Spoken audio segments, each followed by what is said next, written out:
লাভ চিহ্ন দিয়ে কাপল বা রাখতে প্রথমে এরকমভাবে পাশাপাশি দুটো লাভ এঁকে নিতে হবে। সহজে এরকম দুটো লাভ এঁকে নিয়ে এই লাভ দুটোর উপরে পাখির মাথা এভাবে এঁকে নিতে হবে। এরপরে মাঝখানে দুটো টান দিয়ে দিতে হবে দুটো চোখ। এরপরে এভাবে সুন্দর করে ঠোঁট দিয়ে দিতে হবে। আমি টিয়া পাখির ঠোঁট দিচ্ছি, তোমরা অন্য পাখির ঠোঁটও দিতে পারো।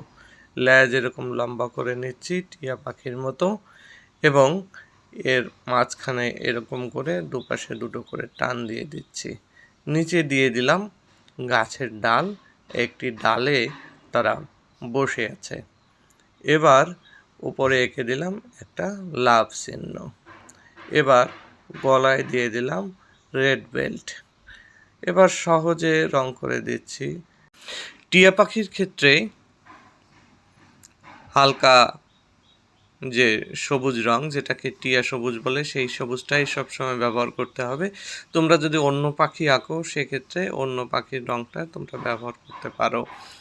তো আমার রং করা প্রায় শেষ পর্যায়ে। এবার আমি লাল রং দিয়ে দিচ্ছি ঠোঁট এবং বেল্টে। এবার দিয়ে দিব ডালের একটা বাদামি রং। কেমন লাগলো ভিডিওটি?